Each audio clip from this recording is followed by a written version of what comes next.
to this Shakespearean festival on behalf of our most gracious sovereigns, King Gary and Queen Sue. An evening of scintillating Renaissance entertainment awaits us all in order that we may all enjoy it without undue interruption from the 21st century. Please take a moment to silence any noise-making gadgets in your possession. Tonight's revelry would not be possible without the support of the Massachusetts Rockland Cultural Council. We thank them kindly for the generosity. I am Witch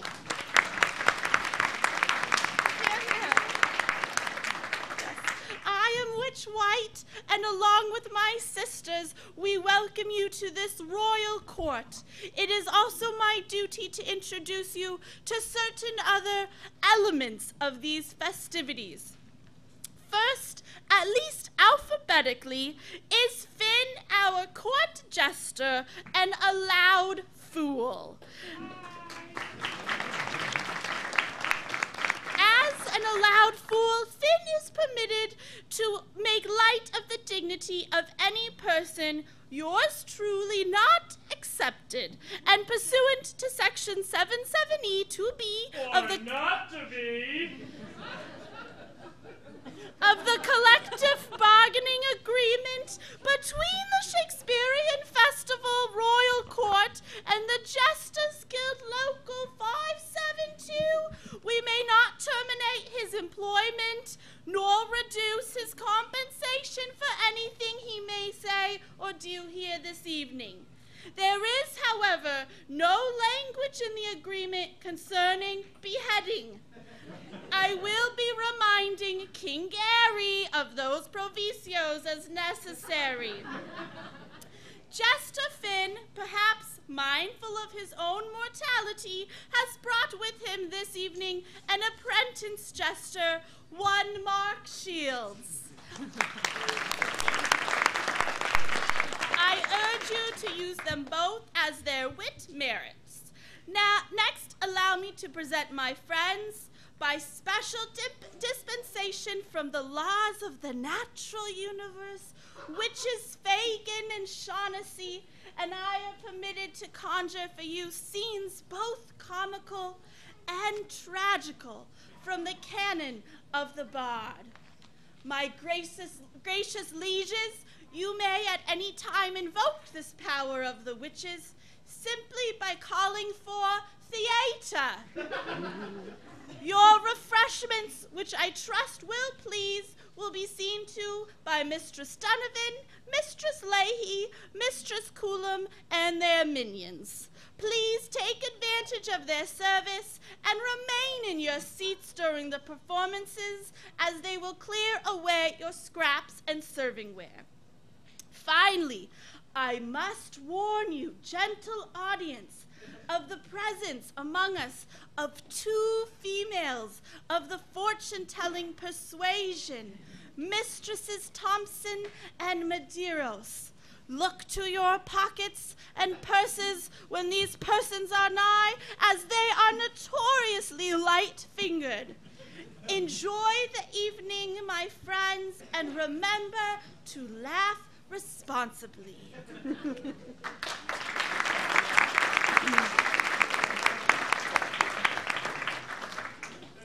Hello. A round of applause for our fair king, Sir Graziano. Thank you.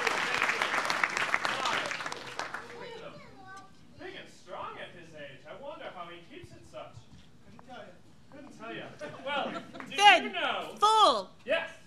forgotten your queen? Oh, we'll get to you next, don't you? Oh, no, you'll get to me now, fool. Oh, In fact, maybe kiss my hand. You reference your king and not your queen?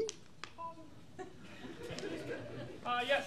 So, our king, did you know that, well, he was once the trainer for a certain, Gregory Anderson? Who's Greg Anderson? Oh, well, he used to train, Barry Bonds, you know that baseball guy? He hit a lot of home runs, steroids, stuff. Yes, that. Did you also know Mr. Graziano graduated from Rockland High, class of 1980? Rockland High School, he's a bulldog proper. Doesn't look a day over 54. God, no. Not a day. No, not at all. Thank you again. Round of applause for our king. Yeah. And our queen, the esteemed Cersei Lannister. Yes. Again, be careful for wildfire. She seems to like to do that when she's upset. So is there a wedding going on tonight? A wedding? Why do you ask? Well, we all know Miss Lannister's history with weddings and beheadings and death and such. Wedding's not a good idea. No, thank God our last name is not Stark. Yes, no. Thank you. Yes, our queen. Who else is here that we need to introduce? Ah! Ladies and gentlemen, a round of applause for our sackbut, Dr. McGillicuddy. Yes. Wonderful job tonight. What is a sackbut? I don't know. Looks like a sackbut, though. Well, what does a sackbut do? I don't think he does anything. Not useful at all. Well, I guess it must not be important. Moving on, sir. What is your name? You look like a fine young man. I'm the Royal Guard. Royal Guard? Well, good luck tonight with him. Royal Guard. So, where are you from, Sir Royal Guard? The fine state of Rhode Island. Oh, you mean the original hippie states, controlled by the mafia? Watch out. Buddy Cienci, mayor of Providence, watch out for him. Prison doesn't stop you from getting elected. Yes. Sir, do you know what they call a clam in Rhode Island? I do not know. A quahog! What the heck is that? Why the extra syllable? I don't know. Do you know? I heard they have a funny name for large quahogs in Rhode Island. Well, what would that name be? Rhode Island ashtrays. Yes. No. Say, do you know any famous people from Rhode Island? I don't think Rhode Island has any famous people. No. I mean, the only one I can think of is Peter Griffin, and he's not even real. Anyways, thank you very much, Royal Guard. Thank you. And the witches! And now, thank you for our witches. They're here. Well, what shall we do with the witches, young Mark? I think we should burn them at the stake this fine night. What? We're not from New England. What do you take me for? We're from jolly good old England. We don't burn people. We hang them. So, thank you for the witches. And our, again, party valuables. These two fine young ladies are posing as fortune tellers. Tell me, what hath my fortune be? I don't even know if that was proper grammar. No, well. Oh God. I hope to keep my head tonight, but again, thankfully we're not in France, so guillotines, thankfully not here. And I'm not the king, and French people like to murder their king, so good luck. But again, in England, yes. Well, I actually prepared some poetry, seeing as it's a night of poetry. If you'd be so kind as to lend me your ears. Birdie, birdie in the sky, what you doing in my eye? It tastes like sugar. It feels like soup. Oh my God, it's birdie poop. Roses are red, violets are blue. Most poems rhyme, but this one doesn't. Oh, I have I have one more for you. When I'm old and manky, I never use a hanky. I'll wee on plants and soil my pants and sometimes get quite cranky. Now, one note that you all should know is that very often in Shakespeare's world, those who appear to be the most wise are in fact the most foolish. And the most foolish typically end up being the wisest. So, thank you, ladies and gentlemen. Enjoy the show.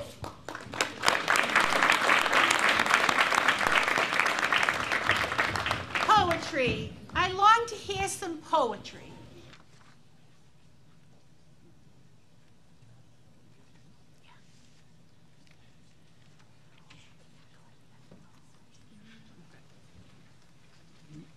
Sonnet number 2.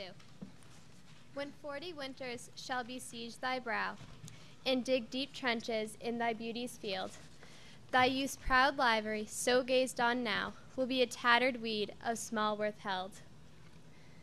Then being asked where all thy beauty lies, where all the treasure of thy lusty days, to say, within thine own deep sunken eyes, were an all-eating shame and a thriftless praise. How much more praise deserved thy beauty's use, if thou couldst answer, this fair child of mine shall sum my count and make my old excuse, proving his beauty by succession thine. This were to be new made when thou art old, and see thy blood warm when thou feel'st it cold. Thank you.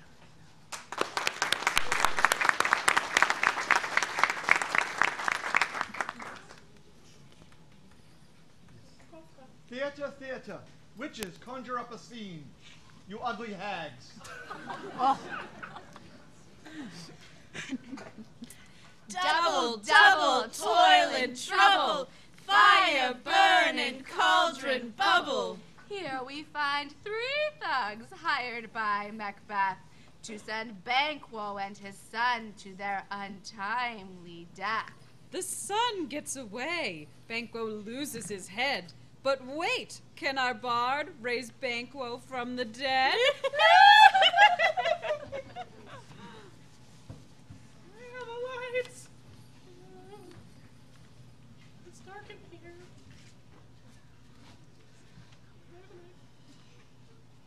Who did bid thee join with us? Macbeth. He needs not our mistrust, since he delivers our offices and what we have to do to the direction just. Then stand with us. The Wessex limits with some streaks a day and no spiritually travel apace. They gain a timely in and the near approaches. The Salvatore watch. Banquo. Hark, I hear horses.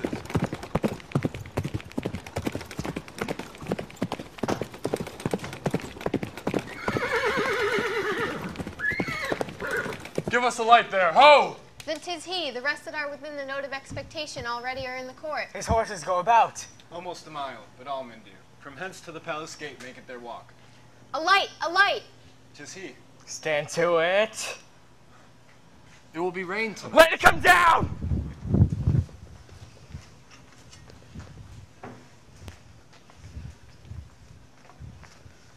Oh, treachery! Fly, good Fleon! Fly! Fly!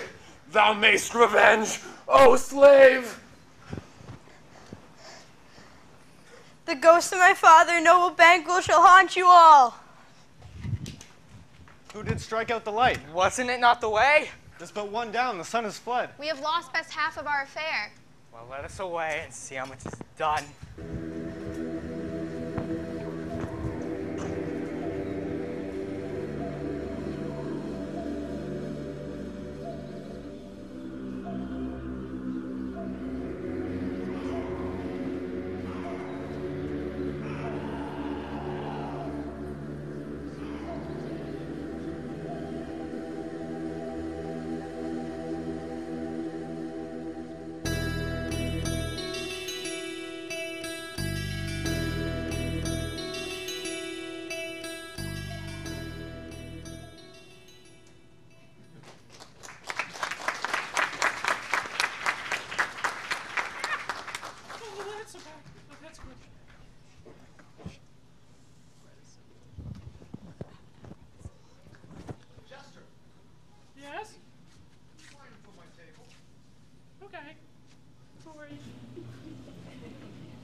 Sonnet 27.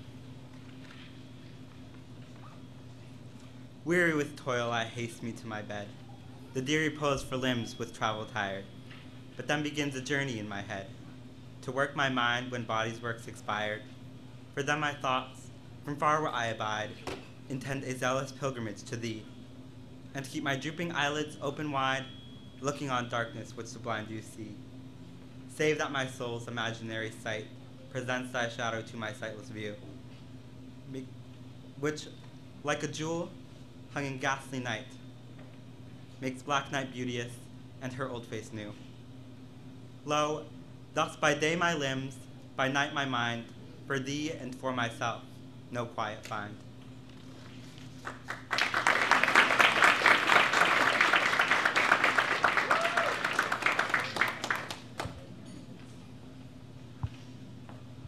Theater, theater.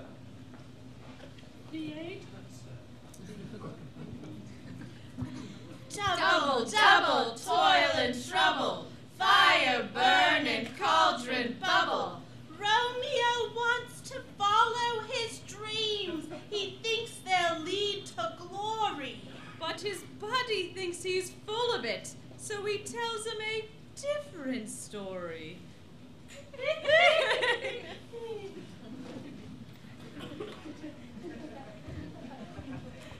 I dreamed a dream this night.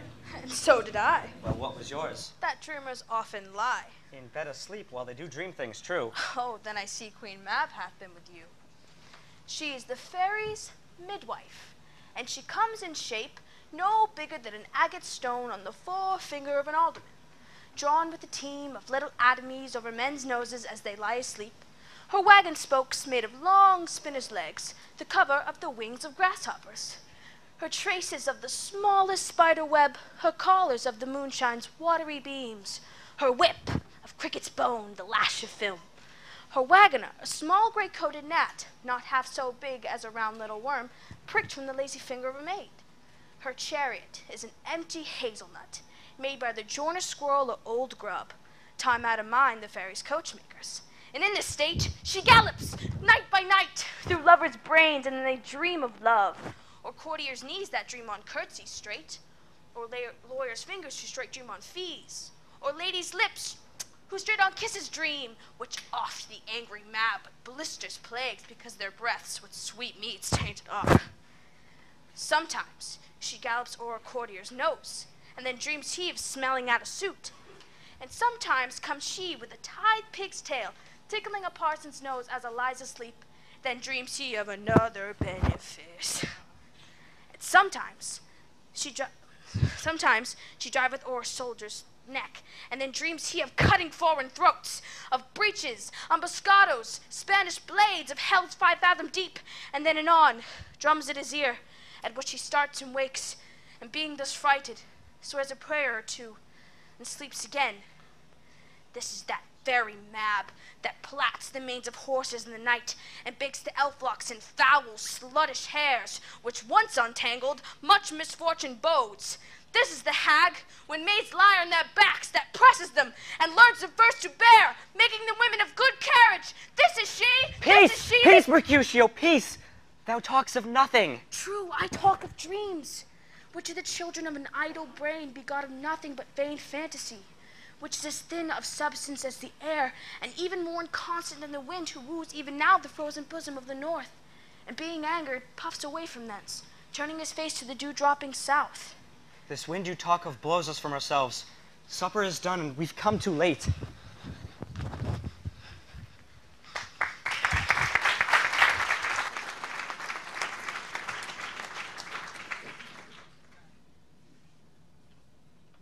Poetry.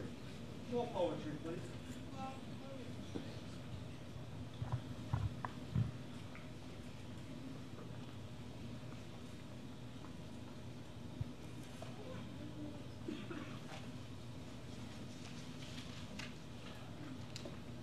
Sonnet 14. Not from the stars do I my judgment pluck, and yet methinks I have astronomy, but not to tell of good or evil luck, of plagues or dearths or seasons' quality.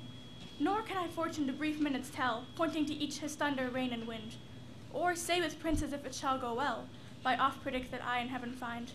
But from thine eyes my knowledge I derive, and constant stars in them I read such art as truth and beauty shall together thrive.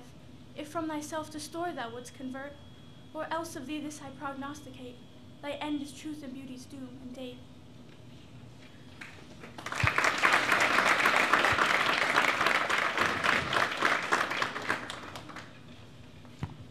More theater, please.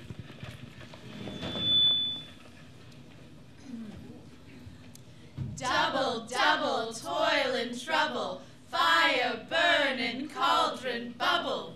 Hamlet and Ophelia were an item, but now her dad's told her that she can't stay beside him. Hamlet's been acting a bit off his rocker. The way he turns on his old girlfriend's a shocker.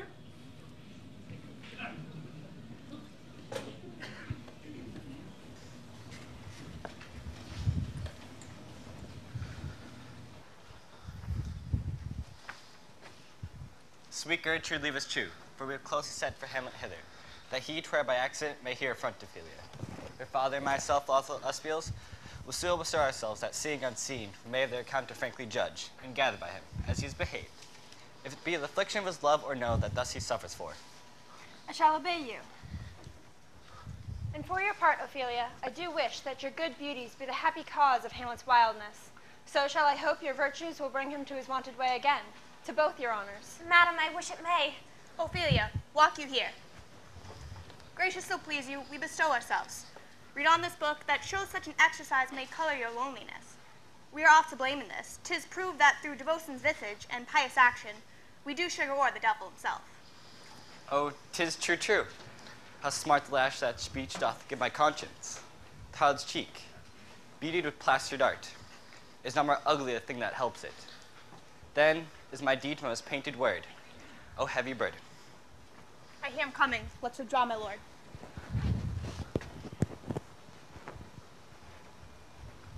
To be or not to be? That is the question. Whether 'tis nobler in the mind to suffer the slings and arrows of outrageous fortune, or to take arms against a sea of troubles, and by opposing, end them, to die, to sleep, no more. And by a sleep to say we end the heartache and the thousand natural shocks that flesh is heir to.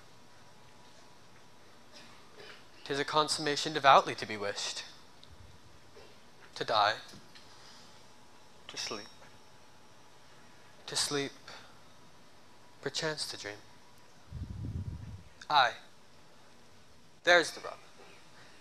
For in that sleep of death, what dreams may come when we have shuffled off this mortal coil must give us pause. There's the respect that makes calamity of so long life.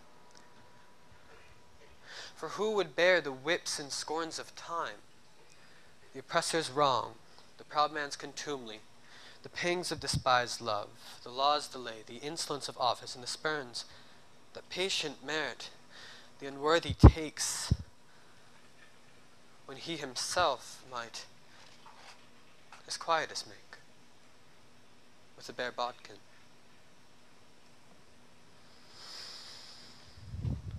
Who would Fardels bear but that the dread of something after death, the undiscovered country from whose bourne no traveler returns, puzzles the will? It makes us rather bear those ills we have than fly to others that we know not of. Thus, conscience does make cowards of us all. And thus the native hue of resolution is sicklied o'er with the pale cast of thought. In enterprises of great pith in moment, with disregard, their currents turn awry and lose the name of action. Soft you now, the fair Ophelia. Nymph in thy orisons, be all my sins remembered. Good my lord, how does your honor for this many a day? I humbly thank you. Well, My lord, I have remembrances of yours that I have longed to redeliver. I pray you now receive them. No, not I never gave you aught. My lord, you know right well you did. And with them, words of so sweet breath composed has made the things all the more rich. Their perfume now lost, for to the noble minds rich gifts wax poor when givers prove unkind. There, my lord.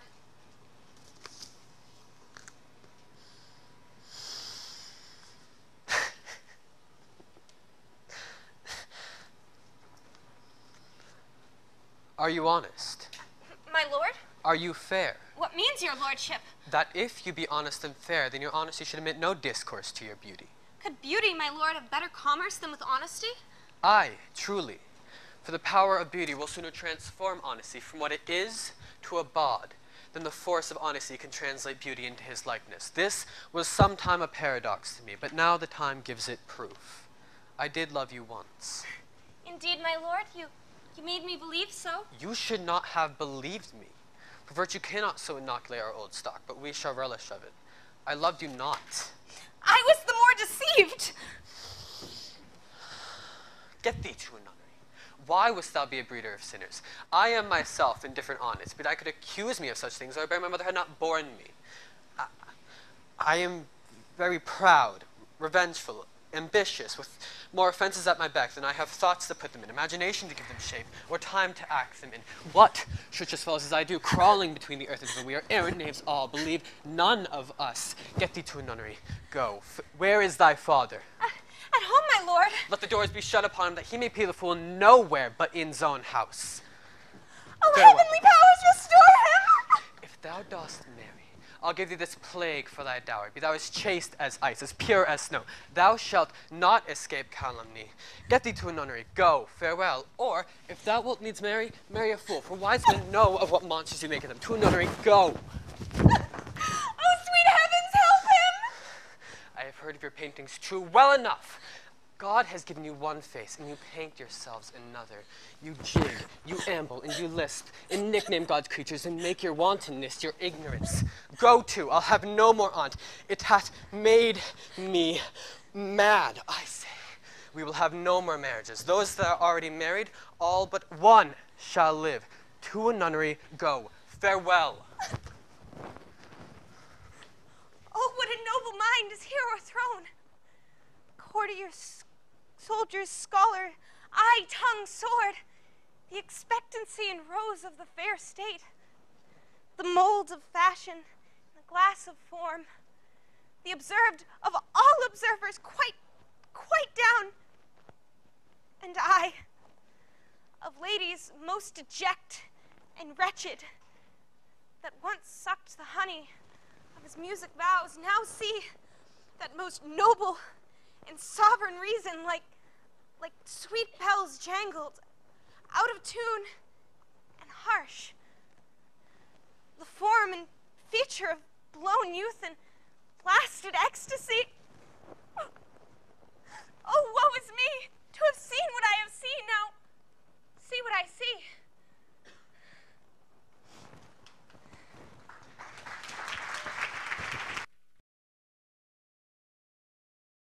Glasses and join me one and all in drinking to the health of our Imperial Majesties, the august King Gary, and the beauteous Queen Sue. Cheers. Oh, sorry. My lieges, what is your royal pleasure?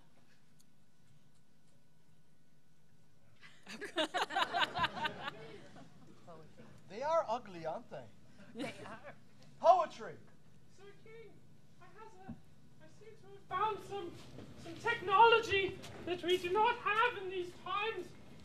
Bring it to me, Justice. Sir, yes, it appears to be a solid spoon. Uh-oh. What is you? Oh, no. Victory. What is this? I only know of the wooden variety. It appears to be aluminium. Oh, yes. Sit. That's right, sir. That's right, sir.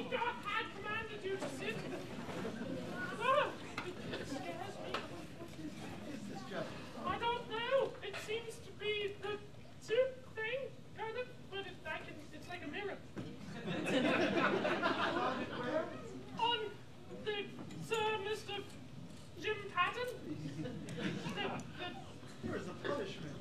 Yes, yes. What shall we have him do? Can he sing? No, okay. We'll pick something quite easy then. Maybe A dance? A sing and dance? Like, no, I'm a little teapot. oh, my favorite! My favorite, ready? Repeat after me. I'm a little teapot. Short and stout. Short and stout. This is my handle. This is my handle. And this is my spout. And this is my spout. When you tip me over, When you tip me over, I forget the rest. Pull me out! Thank you, serving wench. Pull me out. Something comes out.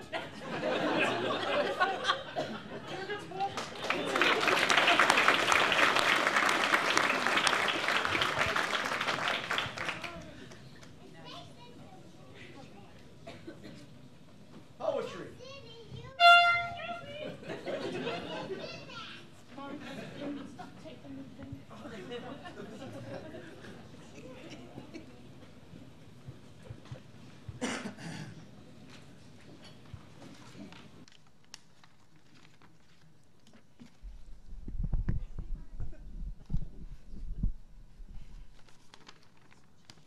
Sonnet 18.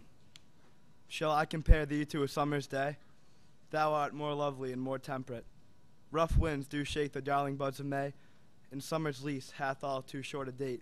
Sometime too hot the eye of heaven shines, and often in its gold complexion dimmed, and every fair from fair sometime declines, by chance or nature's changing course untrimmed. By the eternal summer shall not fade nor lose possession of that fair thou oust, nor shall death brag thou wanderest in his shade, when an eternal lines to time thou gross. So long as men can breathe or eyes can see, so long lives this and life gives to thee.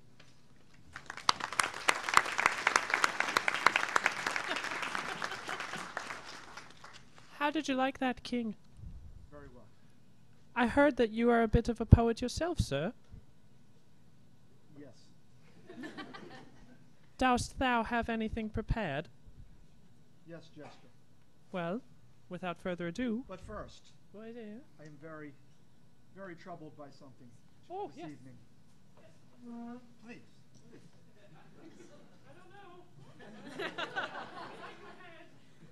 Go on, you suck! Oh, yes. Who be that? Ragnar Lothbrok, the true king of Ragnar Lothbrok! the true king of Norway.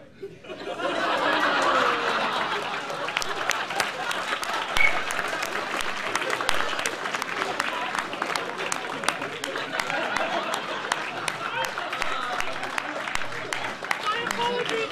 Ladies and gentlemen, the true king of the world!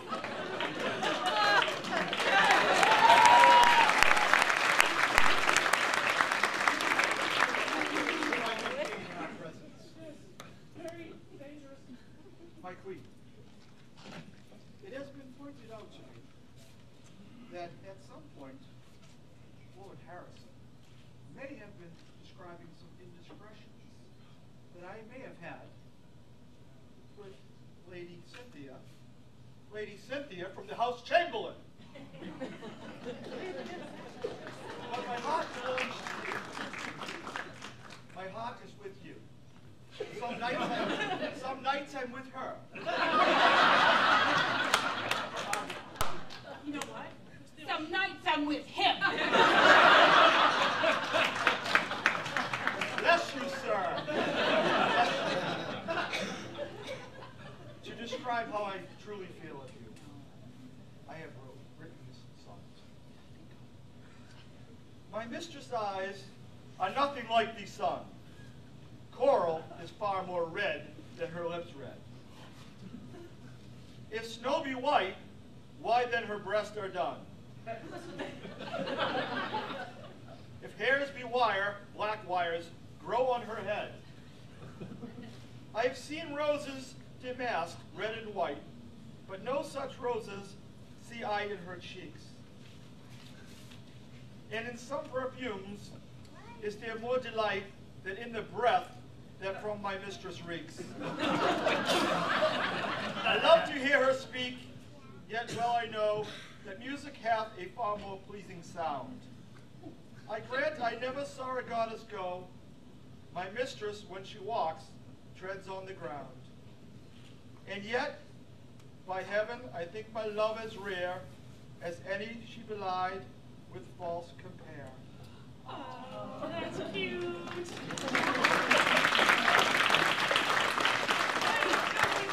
mistress.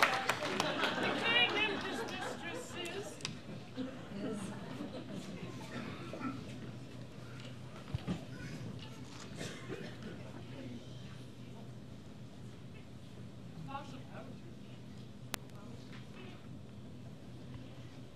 Could I have some theater now, please?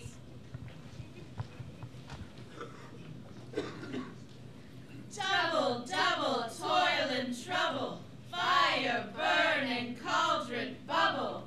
Meet a real fun couple, Macbeth and his lady. They've murdered for power, they're both pretty shady.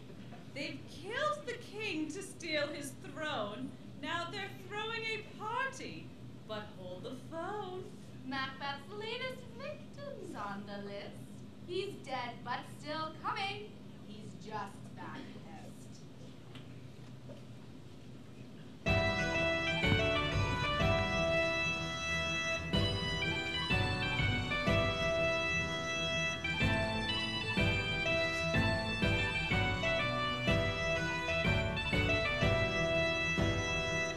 All rise for the king.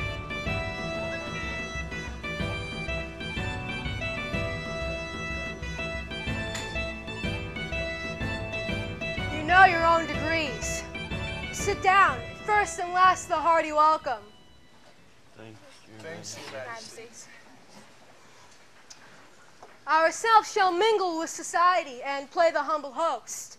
Our hostess keeps her state, but in best time we will require her welcome. Pronounce it for me, sir. To all our friends, for my heart speaks that they are welcome. See, they encounter thee with their heart's thanks. Both sides are even. Here, I'll sit in the mist. Be large in mirth, anon we'll drink a measure the table round. There's blood on thy faces. 'Tis better thee without than he within. Is he dispatched? Ah, your lord, his throat is cut, that I did for him. Ah, thou art the best of the cutthroats. Yet he's good that did the like for Fleance. If thou didst it, thou art the nonpareil. Most royal sir, Fleance escaped. Then comes my fit again. I had else been perfect, whole as marble, bounded as the rock, as broad and general as the casing air. But now I am cabined, cribbed, combined, bound into saucy doubts and fears.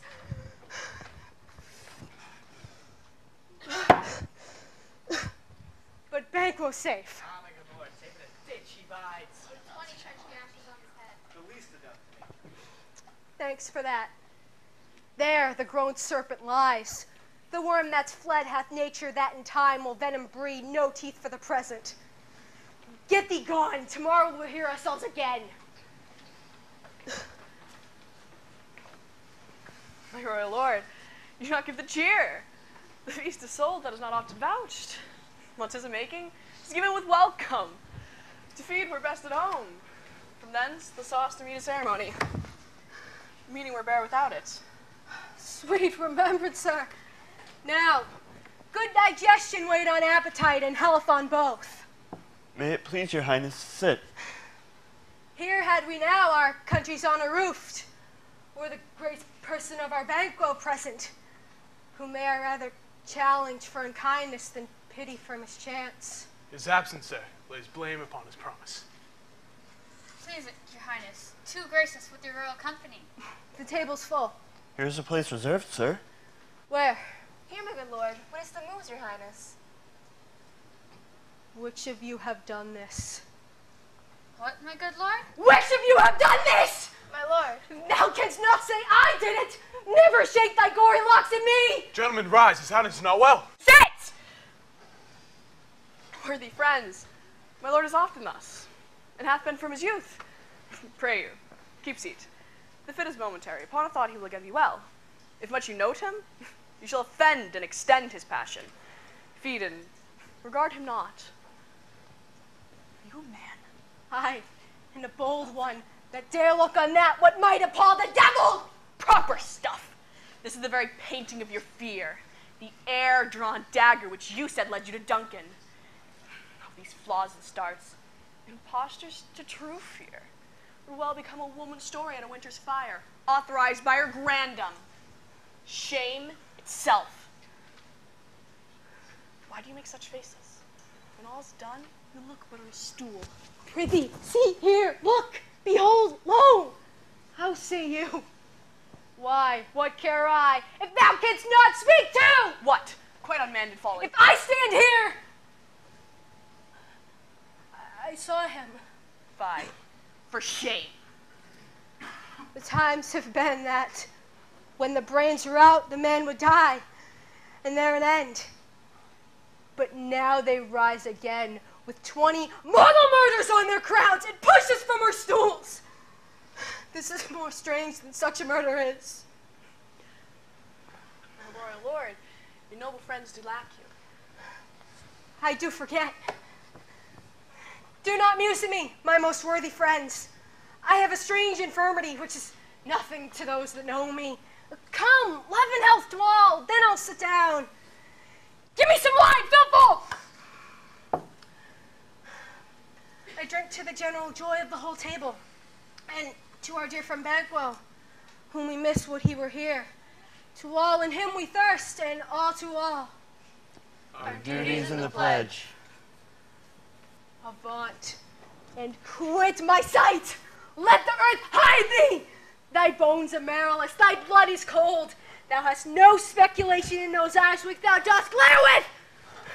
Think of this, worthy peers, but as a thing of custom. 'Tis no other. Only it spoils the pleasure of the time. What man dare? I dare! Approach thou like the rugged Russian bear, the armed rhinoceros, or the Hircan tiger. Take any shape of that! And my firm nerves shall never tremble, or be alive again. Endear me to the desert with thy sword. If trembling I inhabit then, protest me the baby of a girl. Hence, horrible shadow, unreal mockery, hence!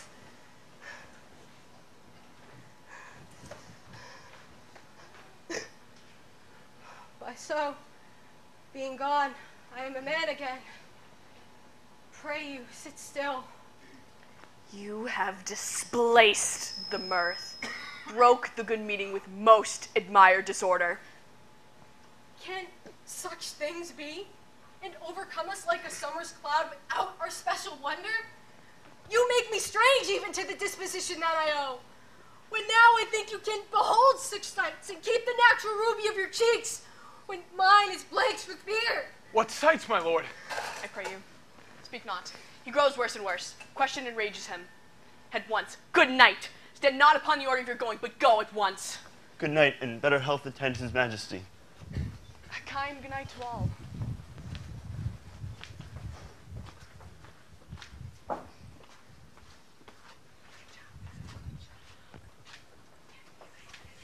It will have blood. Say blood will have blood. What is the night? Almost at odds with the day. Which is which? I will tomorrow, and betimes I will to the weird sisters. More shall they speak. For now, I am bent to know by the worst means the worst. For mine own good, all causes shall give way. I am in blood, stepped in so far that, should I wait no more, returning were as tedious as go over. Strange things I have in my head that will to hand, which must be acted ere they may be scanned.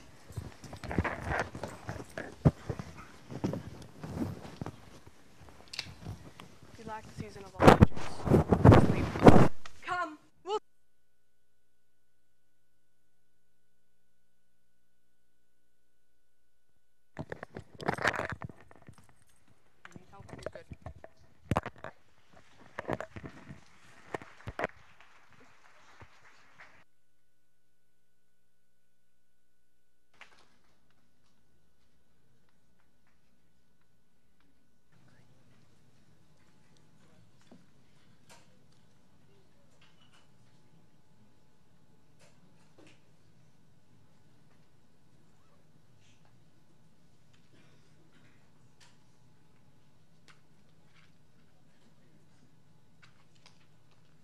Sonneteers, once more unto the breach.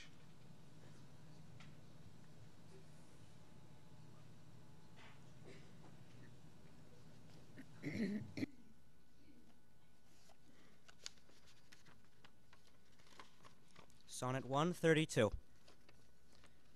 Thine eyes I love, and they as pitying me, knowing thy heart torments me with disdain, have put on black and loving mourners be, looking with pretty ruth upon my pain.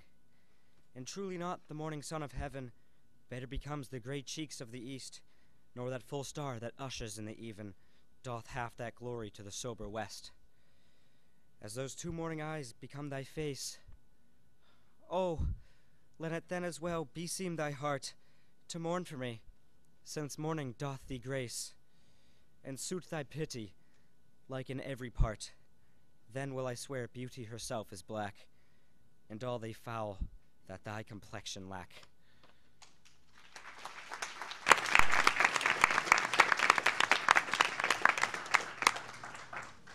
More theater, please. Let's have a tragic love story this time.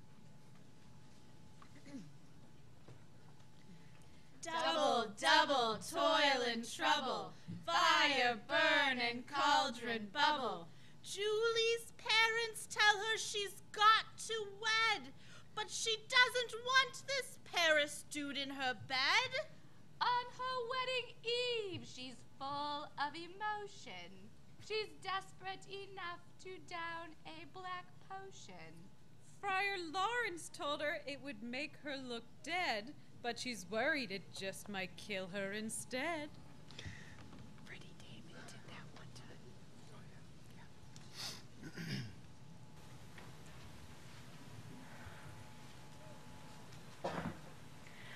Aye, those attires are best. But I pray thee, gentle nurse, leave me to myself tonight, for I have need of many orisons to move the heavens to smile upon my state, which well thou know'st is cross and full of sin. What, are you busy? Need you my help? No, madam, we have culled such necessaries as are behooveful for our state tomorrow. I pray you, let me now be left alone, and this night let the nurse sit up with you, for I am sure you have your hands full in this so sudden business. Good night. Get thee to bed and rest, for thou hast need.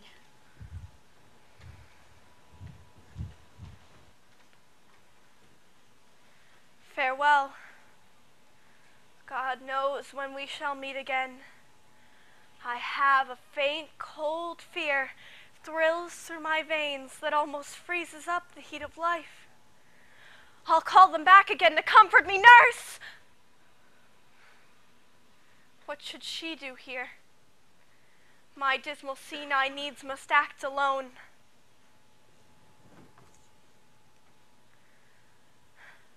Come, vial. What if this mixture do not work at all? Shall I be married then tomorrow morning? No. No, this shall forbid it. Lie thou there.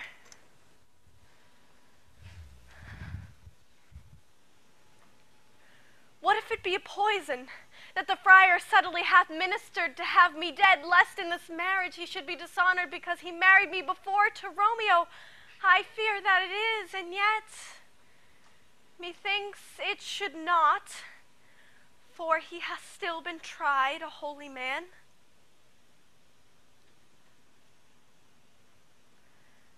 How if, when I am laid into the tomb, I wake before the time that Romeo come to redeem me? There's a fearful point. Shall I not then be stifled in the vault, to whose foul mouth no healthsome air breathes in, and there die strangled ere my Romeo comes?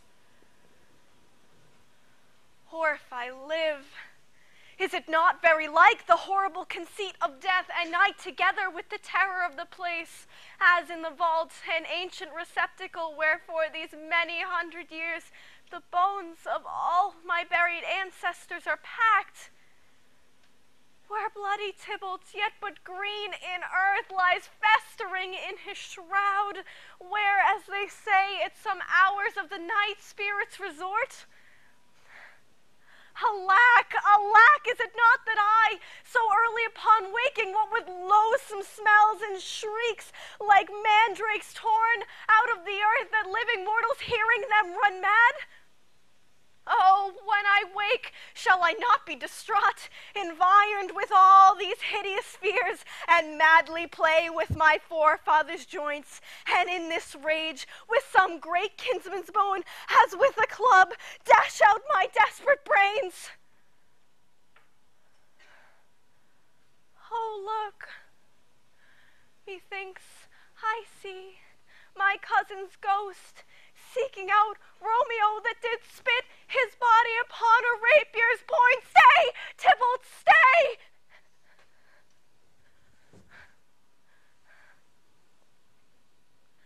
Romeo, Romeo, Romeo, here's drink. I drink to thee.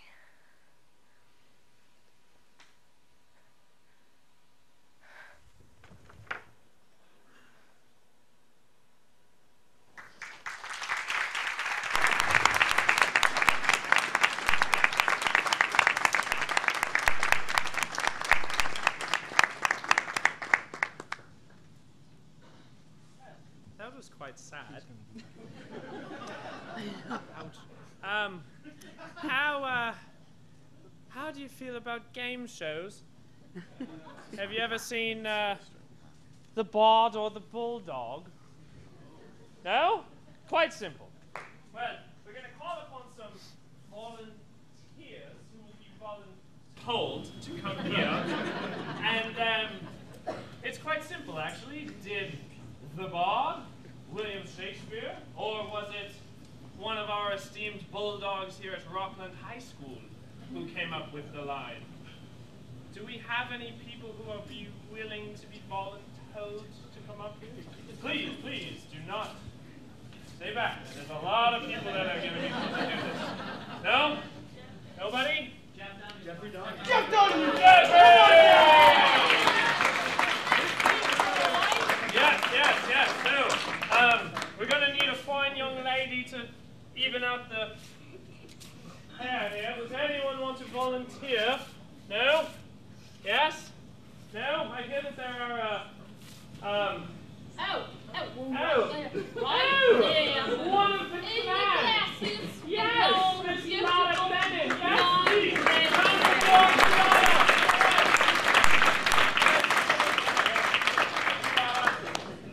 She's not rating tunes, she's helping us with game shows. Yes. Okay. Shall we start? Yes. All right, Jeff, tell me, is this a bard or a bulldog? He is deformed, crooked, old and sear, ill-faced, wears body, shapeless everywhere, vicious, ungentle, foolish, blunt, unkind, stigmental in making, worse in mind. Come on, people. The bard? Come on! Or the bulldog? Bard. Woo! Yeah!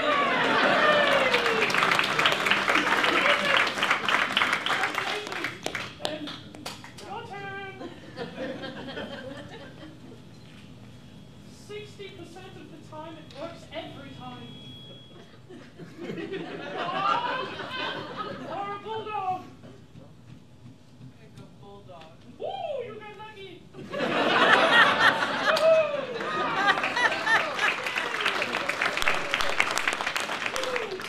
Okay, it's gonna get a bit more difficult.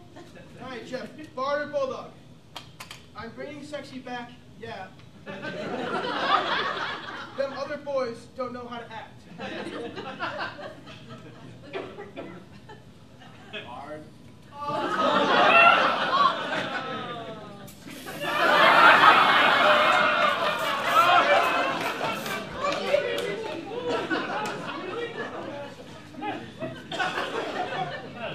It's your chance to win.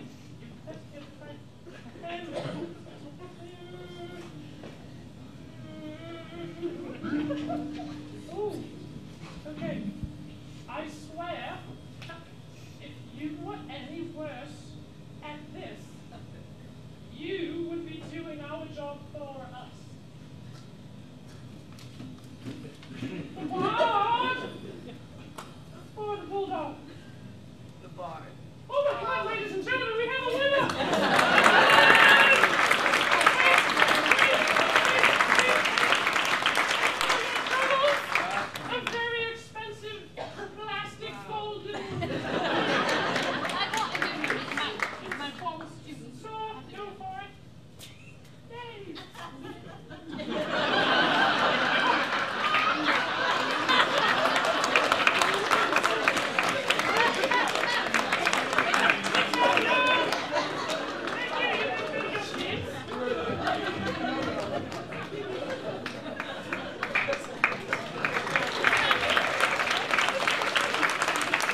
Sonnet 104.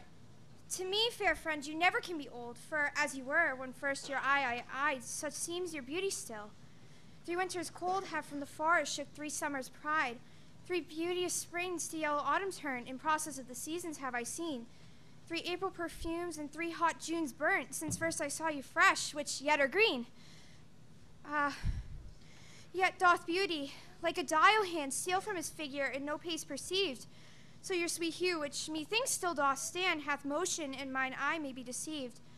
For fear of which, hear this, thou age unbred, ere you were born was beauty summer dead.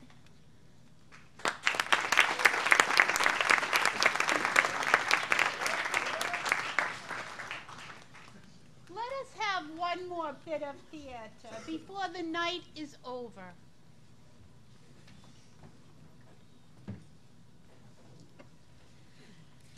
Double, double, toil and trouble, fire, burn, and cauldron bubble. Welcome to a wedding feast with entertainment fit for a beast.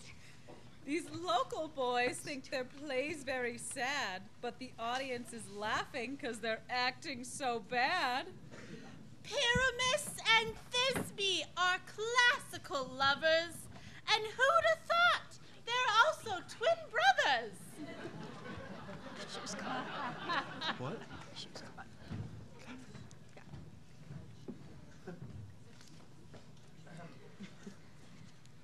If we offend, here's what our goodwill.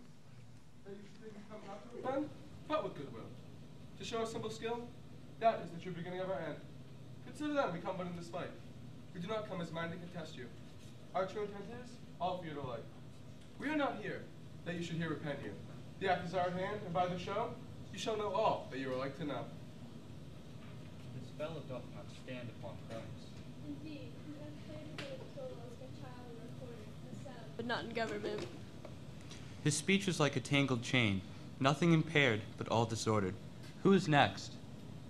Gentles, perchance you wonder at the show, but wonder on till truth make all things plain.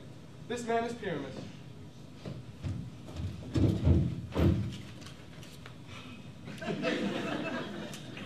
If you would know, this beauteous lady Thisbe is certain.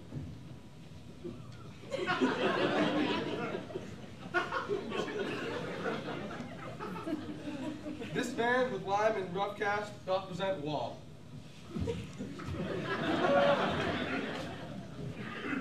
That vile wall which did these lovers sunder, and through Wall's chink, poor souls that are content to whisper, after which let no man wonder. This man, with lanthorn, dog, and bush of thorn, presenteth moonshine. For if you will know, by moonshine did these lovers think to scorn, to meet at Nisus' doom, there to woo. This grisly beast, which lion hight by name, the trusty Thisbe coming first by night, did scare away, or rather did affright. And as she fled, her mantle she did fall, which lion vile with bloody mouth did stain. Anon comes Pyramus, sweet youth and tall, and finds his trusty Thisbe's mantle slain. Whereat with bloody, blameful blade, he bravely broached his boiling bloody breast. And Thisbe, tearing in mulberry shade, his dagger drew and died. For all the rest, let lion, moonshine, wall, and lovers twain at large discourse, while here they do remain.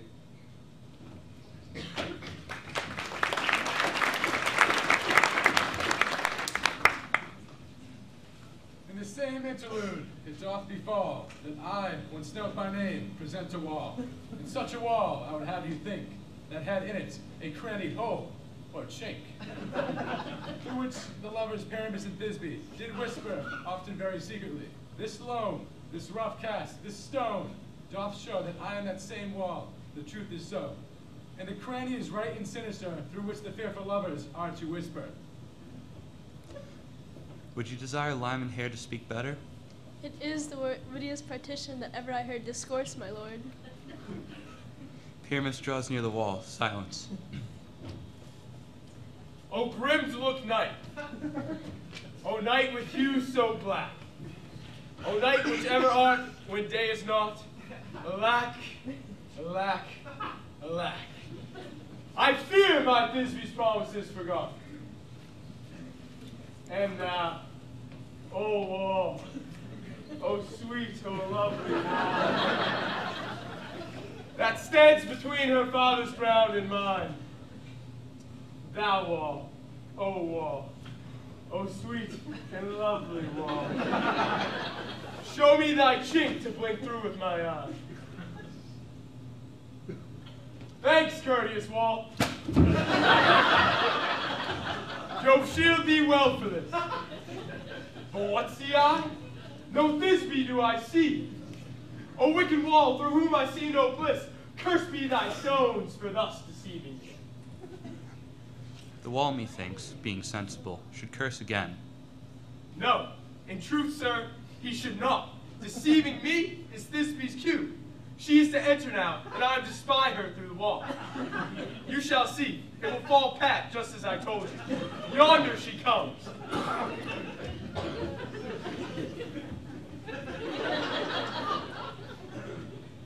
Oh, Lord! Oh, sweet and lovely wall!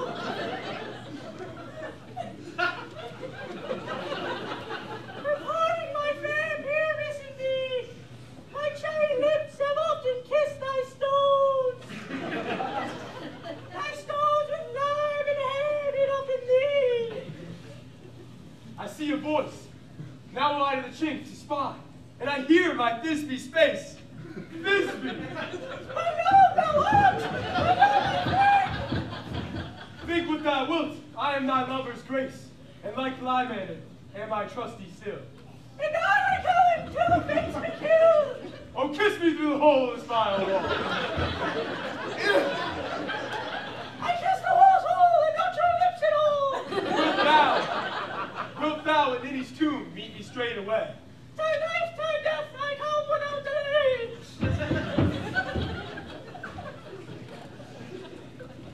Thus have I, wall, my part discharged so, and being done, thus away wall go.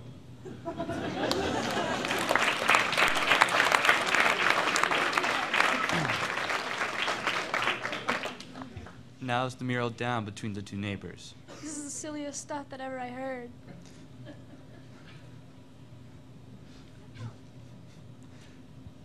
The best of this kind are but shadow. And the worst are no worse, if imagination amend them. Is that my line? What's my line? Oh, it must be your imagination then, and not theirs. If we imagine no worse of them than they of themselves, they may pass for excellent men. Here come two noble beasts in, a man and a lion.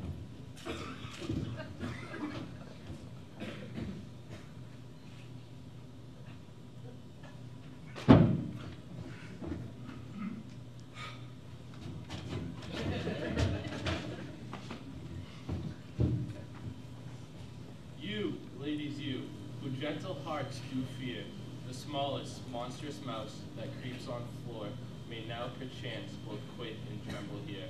When lying rough and wild this rage doth roar, then know that I, once snug the joiner, am a lion fell, nor else no lion's dam. For if I should, as lion come in strife, into this place, twere pity on my life. A very gentle beast of a good conscience. The very best of the beasts, my lord, that e'er I saw. This lion is a very fox for his valor. True, and a goose for his discretion. Let us listen to the moon. This lanthorn doth the horn moon present. This lanthorn doth the horn moon present. Myself, the man in the moon, do seem to be. All I have to say is tell you that this lanthorn is the moon. I'm the man in the moon. This thorn bush is my thorn bush, and this dog is my dog.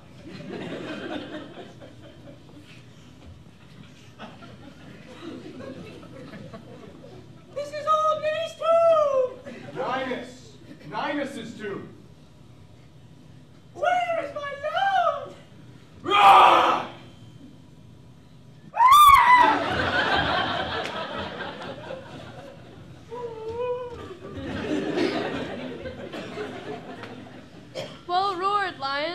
Well-run Thisbe. Well shone moon, truly the moon shines with a good grace. Well-moused lion. Sweet moon, I thank thee for thy sunny beams. I thank thee, moon, for shining now so bright. For by thy gracious golden glittering gleams, I trust to take of truest Thisbe sight. But stay, O spite, but mark, poor night. What dreadful dole is here? Eyes do see, how can it be? O dainty duck, O dear! Thy mantle good?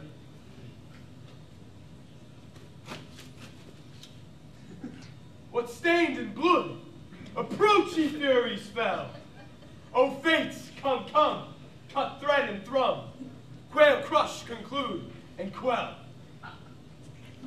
This passion and the death of a dear friend would go near to make a man look sad. Be true, my heart, but I pity the man. O wherefore, nature, didst thou lions frame? Since lion vile hath deflowered my dear, which is, no, which was, the fairest dame to have lived, to have loved, to have liked, to have looked with cheer. Come, tears, confound. Out, sword, and wound, the pack of Pyramus. The left pack, where the heart doth haunt.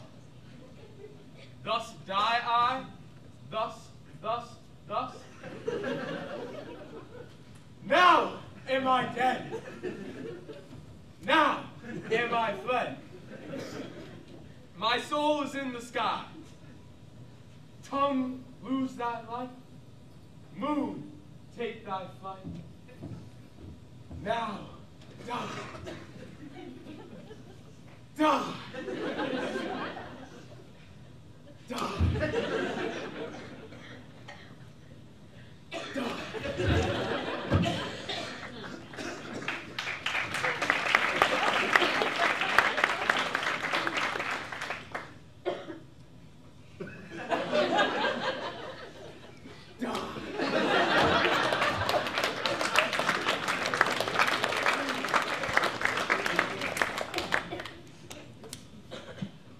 How chance moonshine is gone before Thisbe comes back and finds her lover. She will find him by starlight. Look, here she comes, and her passion ends the play. Methinks she should not use such a long one for such a Pyramus. I hope she will be brief. Asleep, my love? What dead, my dove? Please. Oh, Pyramus, arise! Speak, quite dumb. Dead? Dead? A tomb must cover thy sweet eyes. These my lips, this cherry nose, these yellow cast-in cheeks are gone. Lovers make moan, his eyes were green as leeks. Oh, sisters three, come to me, with hands as pale as milk. Lay them in gore, since you have shore, which shears his thread of silk. Tongue, not a word. Come, trusty sword. Come, blade. My breast imbue. Ah! Ah! And farewell, friends. Thus these meetings. Adieu.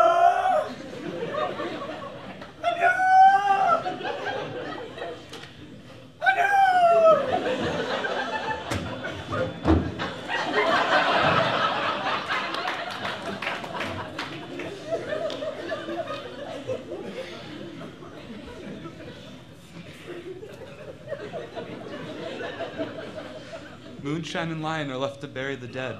Aye, and Wall too.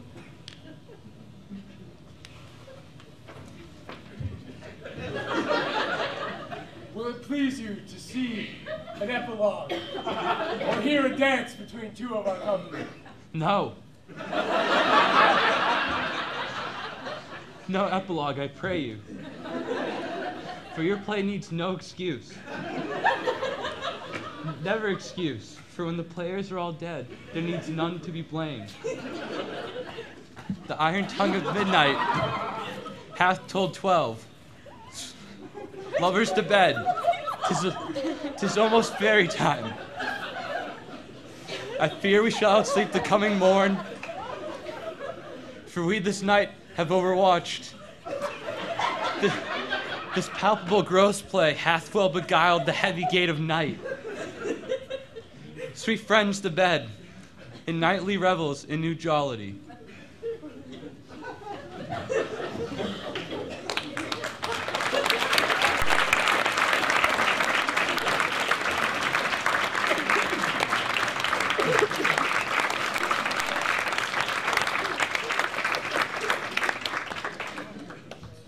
If we shadows have offended, take witness, and all is mended. That you but slumbered here, while these visions did appear. And this weak and idle theme, no more yielding but a dream. Gentles, do not reprehend. If you pardon, we will mend. So good night unto you all. Give me your hands, if we be friends. And goodwill shall restore amends.